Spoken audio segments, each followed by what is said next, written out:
I never thought I'd be thankful for being a history teacher obsessed with local newspaper archives until the day my mother-in-law destroyed my wedding dress. The vintage 1950s lace gown had belonged to my grandmother. I'd spent months carefully restoring it, replacing delicate beadwork and adjusting the fit.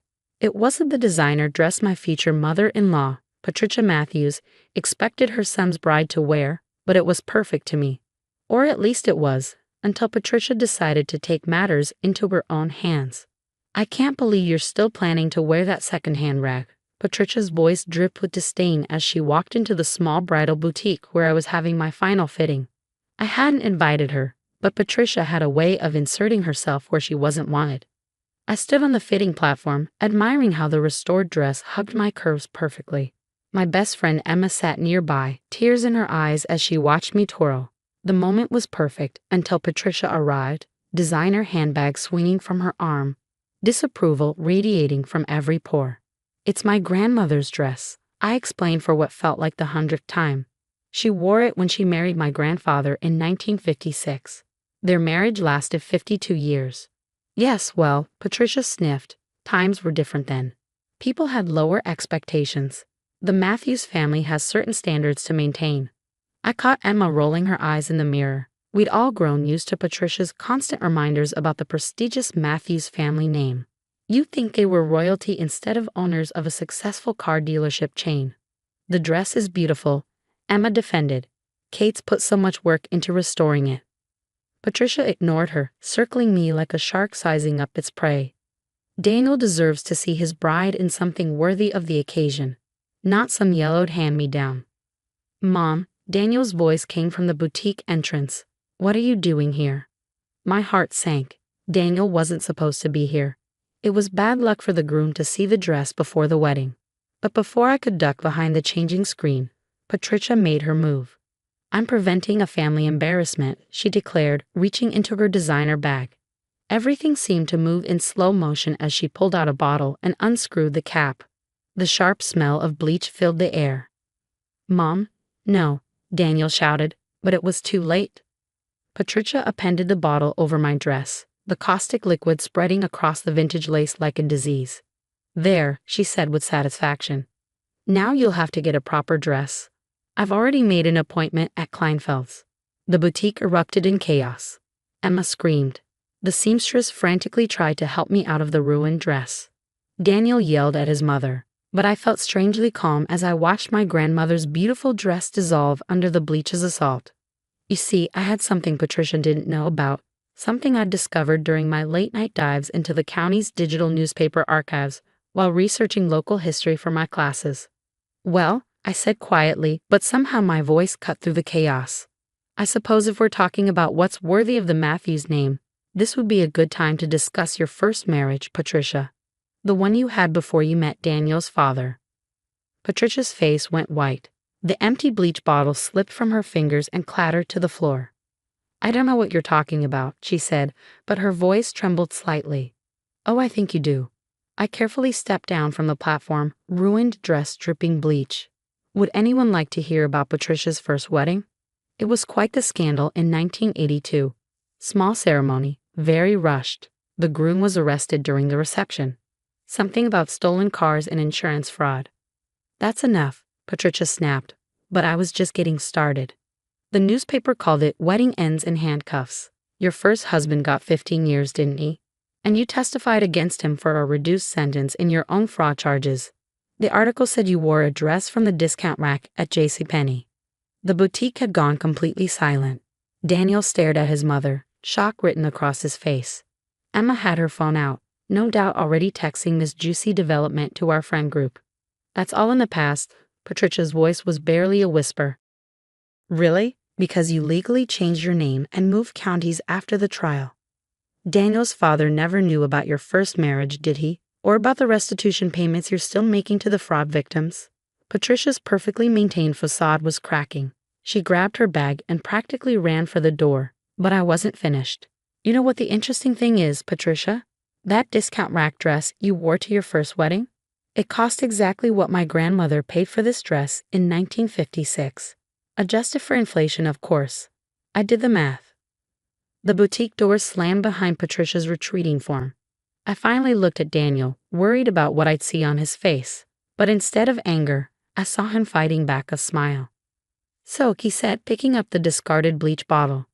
"I guess we both learned something new about Mom today." I burst out laughing, the tension of the moment breaking. "I'm sorry. I've known about this for months. I kept it as insurance, just in case." "In case she destroyed your wedding dress with bleach," Emma supplied helpfully. "Yeah," I sighed, looking down at the ruined lace. "I just never thought she'd actually go this far." Daniel wrapped his arms around me, careful to avoid the bleach-soaked areas. "I'm so sorry about your grandmother's dress. We'll fix this, I promise." The seamstress, who had been quietly observing the drama, finally spoke up. "You know, I might be able to save parts of it. We could incorporate pieces of the original lace into a new dress. Something old, something new." I felt tears welling up for the first time. "Really?" She nodded. "Give me 2 weeks. And honey?" She glanced at the door Patricia had fled through. "Make sure you get some good security cameras for the wedding. Something tells me this isn't over." Looking at Daniel's determined face and Emma's protective stance, I knew the seamstress was right. Patricia Matthews had just been publicly humiliated, her carefully constructed image shattered. She wouldn't take that lying down. But as I changed out of my ruined dress, I found myself smiling. Because what Patricia didn't know was that I had more newspaper clippings, many more. And if she wanted to play dirty, well, I hadn't spent years teaching history without learning a thing or two about how the past can come back to haunt you.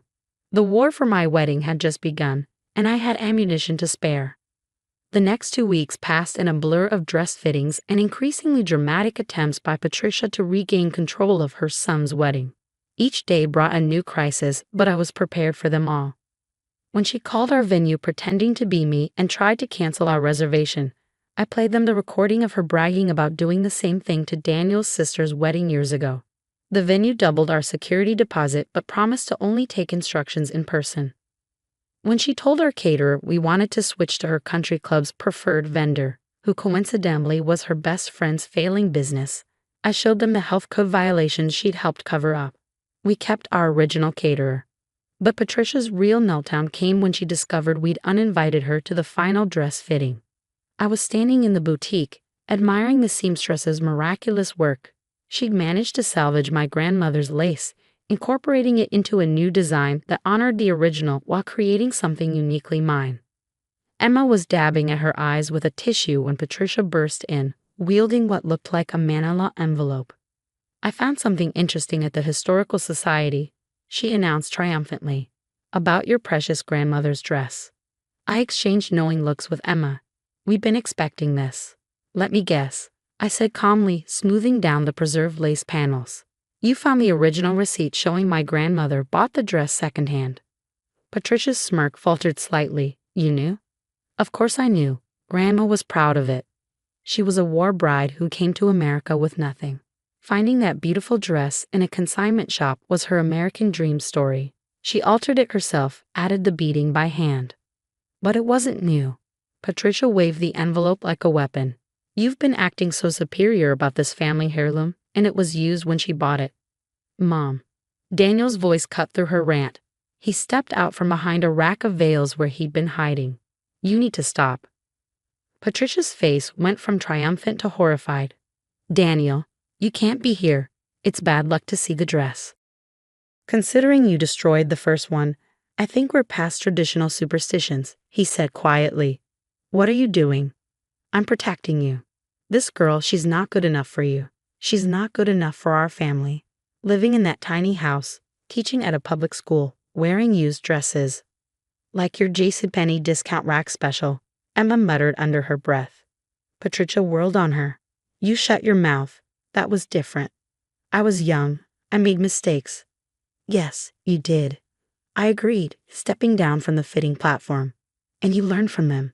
You rebuilt your life, created a new identity, married Daniel's father, and became the perfect society wife. That's actually admirable." She blinked, thrown off by my unexpected praise. "But here's what I don't understand," I continued.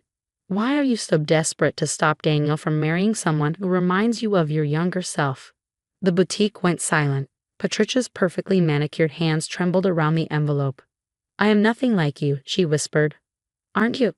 Young woman from a modest background, marrying into money, trying to prove herself worthy. The only difference is I'm honest about who I am. And I'm not marrying Daniel for his family's money or status. Mom, Daniel moved closer to his mother. Kate found those newspaper articles months ago. She never used them against you, never threatened to expose your past. Not until you destroyed something precious to her. Patricia's carefully constructed walls began to crack. I worked so hard, her voice broke. So hard to forget that time, to become someone worthy of your father. When I see her, so confident in who she is, not trying to change or fit in, it reminds me of everything I gave up. You didn't have to give it up, I said gently. You chose to. Tears spilled down Patricia's cheeks, smearing her expensive mascara. Your father, she turned to Daniel, he never knew about any of it. He would have never married me if he'd known. You don't have that, Daniel said. Dad loved you for you, not for the perfect image you created.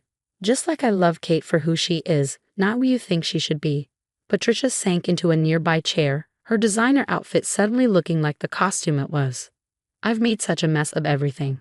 Yes, I agreed, gathering my skirts to sit beside her. But it's not too late to fix it. She looked at me suspiciously. Why would you even want me at your wedding after everything I've done? Because you're Daniel's mother, because everyone deserves a second chance, and because I smiled. I have a feeling there's a pretty amazing woman hiding under all that designer armor. Patricia stared at me for a long moment, then surprised us all by laughing. You know, my first wedding dress really was from the JCPenney discount rack. I thought it was the most beautiful thing I'd ever seen. Tell me about it, I asked softly. And there, surrounded by white tulle and scattered beads from my restored dress, Patricia Matthews finally let her mask slip. She told us about being young and in love, about making mistakes and paying for them, about rebuilding herself from nothing, just like my grandmother had. As she talked, I saw Daniel watching his mother with new eyes, seeing the real woman beneath the perfect facade for the first time. Emma quietly slipped out, sensing this was a private family moment. When Patricia finally ran out of words, she looked at my dress with different eyes. The seamstress did beautiful work, she admitted. The way she incorporated the old lace, it tells a story. Like you, I said. A story of something precious being made new again. She stood up, smoothing her skirt with trembling hands. I should go. You probably have more fitting to do. She paused at the door. Kate? That article you found. There are others. I know. Would you like to hear those stories too? Over coffee, maybe. I smiled. I'd like that very much. As she left, Daniel wrapped his arms around me. You're amazing, you know that? I know, I grinned. But we should probably still keep those security cameras for the wedding. Baby steps. He laughed and kissed me. Baby steps. The morning of our wedding dawned bright and clear. I was in the bridal suite, surrounded by bridesmaids and floating layers of restored lace, when there was a soft knock at the door. Patricia stood there, looking uncharacteristically nervous, holding a vintage hat box. Over the past few weeks, our coffee talks had revealed a different side of my mother-in-law. Behind the society matron facade was a woman who clawed her way up from nothing, made devastating mistakes, and rebuilt herself through sheer determination. In some ways, she was more like me than either of us had initially wanted to admit. I brought something, she said, placing the hat box on the vanity, if you'd like to use it. Inside, nestled in tissue paper, was a delicate lace veil, yellowed with age but still beautiful. Is this? I touched it gently. From the JCPenney discount rack? She smiled wryly. Yes, it's the only thing I kept from that day. Not because of him, but because it was the first beautiful thing I ever bought for myself. Emma, who was adjusting my hair, froze. We all knew what this gesture meant. The something borrowed tradition. Patricia continued, her voice slightly unsteady. I thought, well, it's certainly old, and it has quite a story behind it. I lifted the veil carefully. Are you sure? I've spent too many years hiding who I was, being ashamed of my past. Maybe it's time both this veil and I step into the light. As Emma helped secure the veil in my hair, I caught Patricia wiping away a tear. You know, she said, your grandmother's lace and my discount rack veil together, they make quite a statement. About second chances, I suggested. About authenticity, she corrected. Something I'm finally learning to appreciate. The ceremony was perfect, not because everything went according to plan, but because it went according to our story. Patricia walked Daniel down the aisle, wearing a simple dress that looked nothing like her usual designer outfits, but somehow made her look younger, more real. During the reception, she clinked her glass for a toast. The room went quiet, probably expecting another carefully curated society speech. Instead, she took a deep breath and surprised everyone. When I first met Kate, I saw her as a threat to everything I'd built. The perfect life, the perfect family image, the perfect lies. Murmurs rippled through the crowd. But Kate taught me something valuable. Our imperfections, our histories, our so-called mistakes, they're not things to hide. They're the parts that make our stories worth telling. She turned to me, tears glinting in her eyes. My new daughter-in-law wears a dress made from her grandmother's salvaged lace and a veil with its own complicated history. Like the women wearing them, these pieces aren't perfect. They're authentic, and that makes them beautiful. Later, as Daniel and I swayed to our first dance, I caught sight of Patricia showing her sister the newspaper clippings I'd found. She was laughing, actually laughing, as she pointed out her younger self in the grainy photos. "Look at that dress," I heard her say. "You know, it wasn't actually that bad for $89.99. The photographer captured that moment, Patricia surrounded by family, finally sharing her true story, while Daniel and I danced wrapped in layers of restored lace and second-hand dreams. It became my favorite wedding photo, not despite the journey it took to get there, but because of it. As the evening wound down, Patricia pulled me aside. "I had this whole plan, to mold you into the perfect Matthews wife, like I'd molded myself." "I know. How's that working out for you?" She chuckled.